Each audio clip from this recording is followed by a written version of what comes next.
Alhamdulillah, hamdan katsiran thayyiban mubarakan fi mubarakan alaih. Asyhadu an la ilaha illallah wahdahu la syarikalah wa asyhadu anna Muhammadan abduhu wa rasuluh alladzi la nabiyya ba'da. Alhamdulillah, ikhwatu fillah, di kesempatan sore ini kita bertemu kembali di dalam majelis ilmu yang dimana seperti biasa di Jumat yang kedua nih ya. Tentunya juga kita doakan ikhwah yang sedang sakit, semoga Allah segera sembuhkan penyakitnya. Yang sedang berada dalam kehimpitan ya, bukan kehimpitan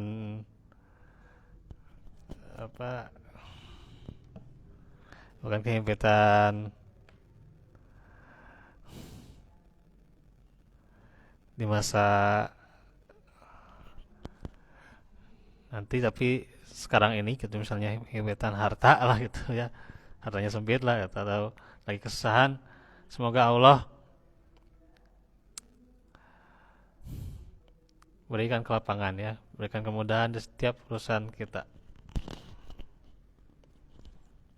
Karena itu judulnya ini adalah himpitan di alam kubur.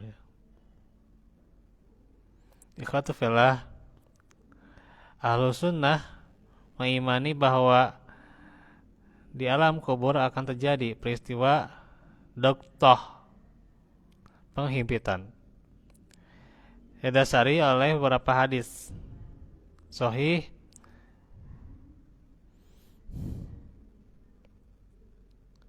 yang pertama dari Aisyah radhiyallahu anha, bahwa Nabi SAW sabda, inna lil qabri doktotan walau kana ahadun najian minha naja minha Sa'du bin Mu'alin.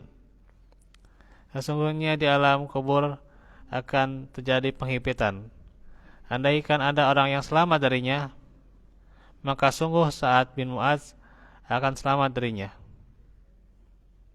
Hadis riwayat Ahmad, disahihkan oleh Syekh Albani.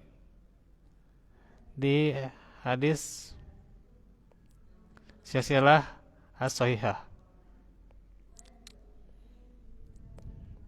Juga hadis dari Abdullah bin Umar radhiyallahu anhuma,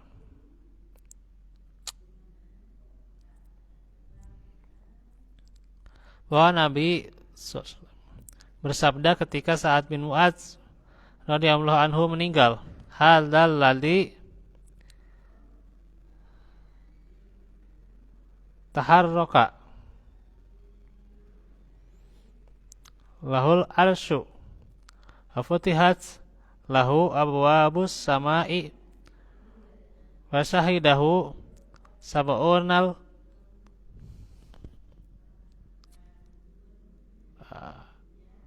atau maaf sab'una alfam minal malaikati laqad dummatan thumma fariha anhu. Nih,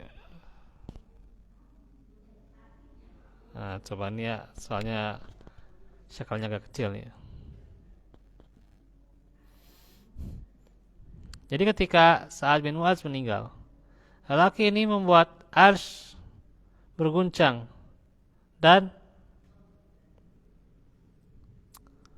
akan dibukakan baginya pintu-pintu langit, dan dia akan dipersaksikan oleh 70 malaikat, Masya Allah, sebagai orang yang baik.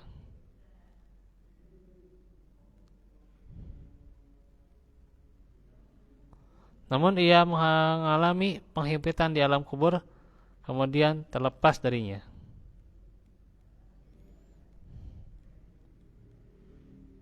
Riwayat An-Nasa'i, disahihkan oleh Syekh Albani.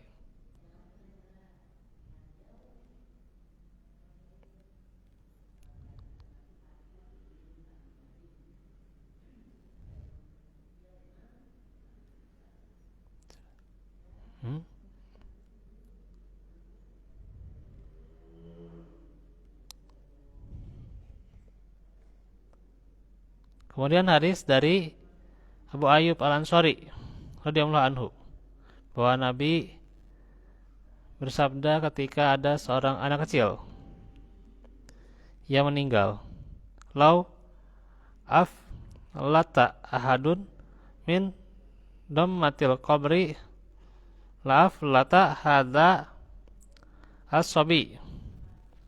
Andaikan ada orang yang selamat dari penghimpitan alam kubur, sungguh anak ini akan selamat.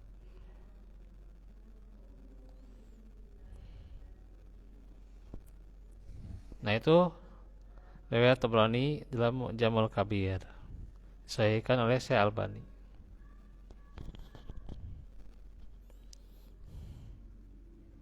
Dalam silsilah hadis as-sahihah.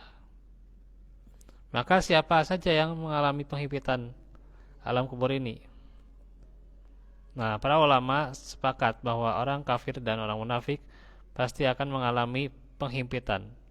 Sebagaimana dalam hadis Al-Bara' bin Azib radhiyallahu anhu bahwa Nabi bersabda tentang orang kafir dan munafik,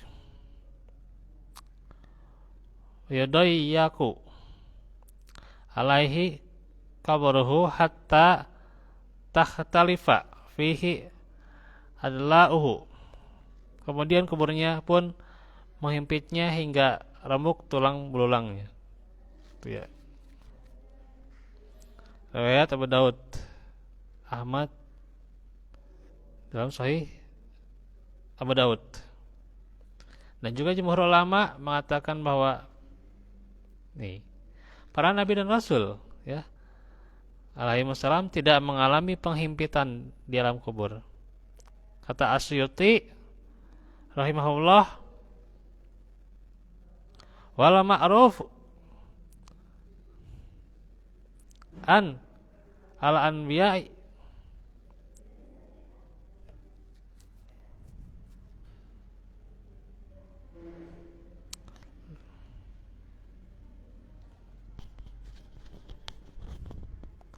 pendapat yang ma'ruf para nabi ya,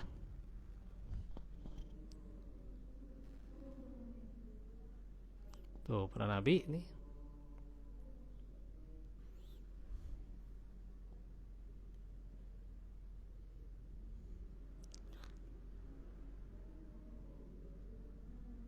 layat gotun ya, tuh layat gotun, tidak mengalami penghimpitan. Tuh para nabi ya.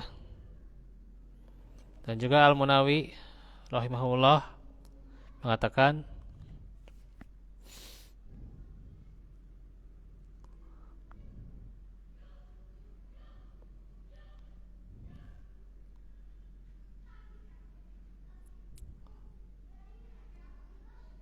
wa aqulu istisna uhul anbiya zahirun wa amal anbiya fala yakadu. Saya katakan pendapat yang mencualikan para nabi dari terkena penghimpitan adalah pendapat yang sahih ya.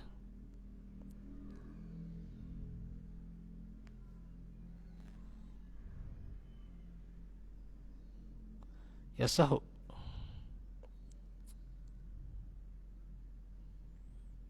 Allah taro ila jalalah maqama Sa'ad bin Mu'adz ya. Taqaddam. Adapun yang mengecualikan para wali itu ya, maka ini pendapat yang tidak tepat.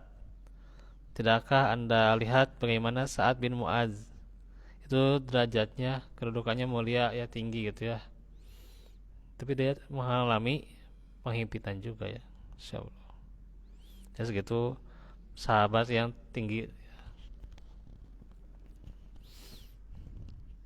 ya, tinggi dan mulia gitu ya, tapi mengalami himpitan di alam kubur ya, insyaallah. Adapun orang-orang yang beriman selain para nabi dan rasul, maka ada khilaf yang kuat di tengah ulama. Apakah mereka mengalami penghimpitan ataukah tidak? Sebagian ulama mengatakan bahwa para aulia, orang-orang solih maksudnya ya, tidak mengalami penghimpitan di alam kubur ya. Namun pendapat yang kuat disebutkan oleh Imam Al-Munawi adalah bahwa orang-orang yang beriman selain para nabi dan rasul, mereka juga mengalami penghimpitannya, insyaallah, tanpa terkecuali itu. Sebagaimana zahir dari hadis Aisyah radhiyallahu anha. Oleh karena itu,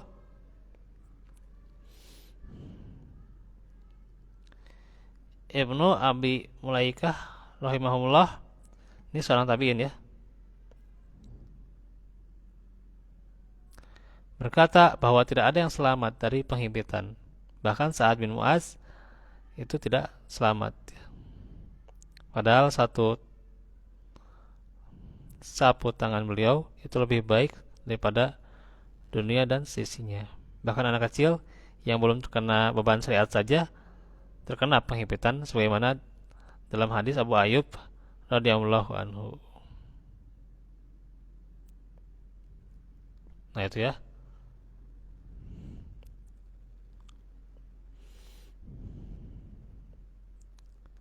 Terus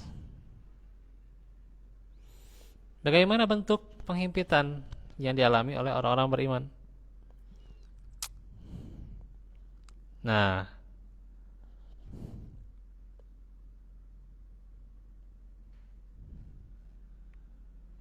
itu berbeda ya dengan dialami oleh orang-orang kafir dan munafik ya. Ada beberapa pendapat ulama nih. Yang pertama, penghimpitan yang mereka rasakan adalah penghimpitan secara maknawi, yang berupa rasa takut dan gelisah. Jadi bukan secara hakiki dihimpit ya kuburnya ya gitu ya, tapi secara maknawi ya, mereka takut, gelisah, khawatir gitu ya. Abu Bakar At-Taimi rahimahullah berkata juga, karena yuqalu, pendapat para ulama mengatakan ya, inna dommatal qabri innama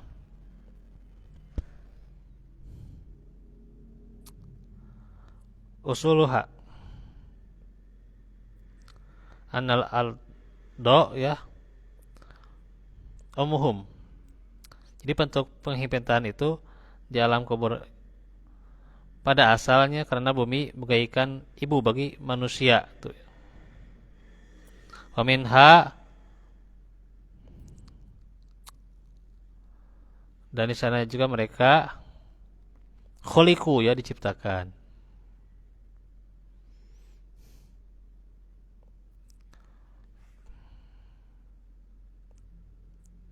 Faqabu anha al gibata at tawilah ya. Kemudian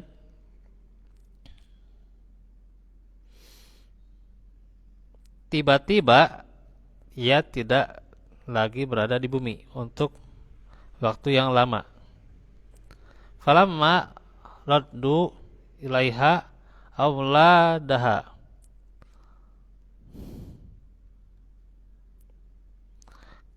ketika anak-anak bumi ini dikembalikan padanya ya, dommathum, dommal walidati allati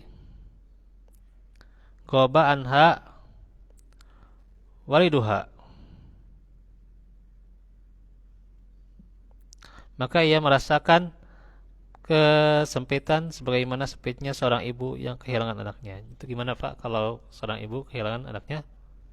Ya sempit ya hatinya gitu ya gitu.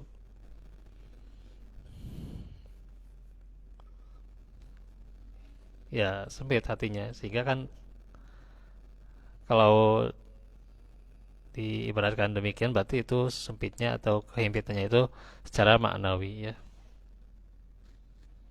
Itu bisa dilihat di dalam tafsir Ibn Rajab. Kedua, penghimpitan yang mereka rasakan adalah yang hakiki, tapi cuma sebentar ya. Kata Al-Munawi, seorang mukmin yang sempurna imannya akan mengalami penghimpitan kemudian dengan cepat segera dilepaskan. Sedangkan seorang mukmin yang ahli maksiat akan diperlama penghimpitannya. Sedangkan penghimpitan orang kafir selama-lamanya dihimpit atau hampir selamanya. Ini dalam Faidul Qadir.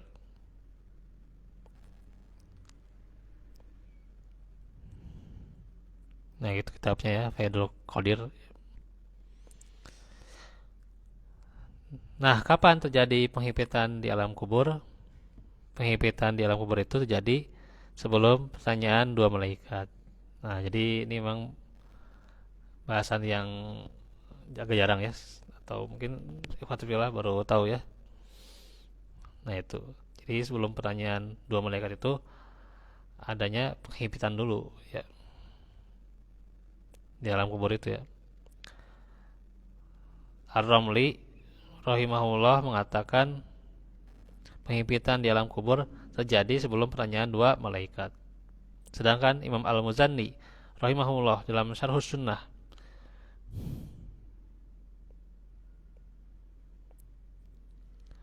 di mana dikatakan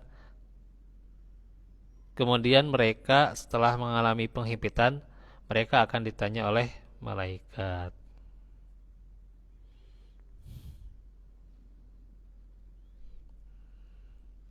Dan juga Syekh Muhammad bin Shalih Al-Utsaimin rahimahullah juga menjelaskan bahwasanya hadis-hadis yang menunjukkan bahwa seorang ketika ia berhasil menjawab pertanyaan dua malaikat di alam kubur dengan benar, maka akan dilapangkan kuburnya.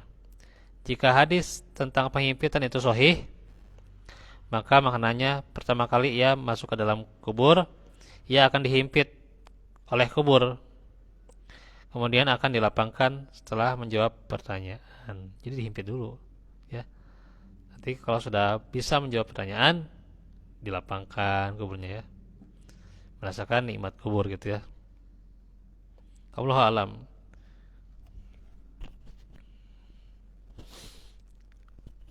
Yang jelas tentu semoga Allah memberikan kita al-qaul tsabit di kehidupan dunia dan di alam kubur ya, dan melindungi kita dari azab kubur ya. Demikian dari penjelasan dari penghimpitan alam kubur ya. Barakallahu fikum.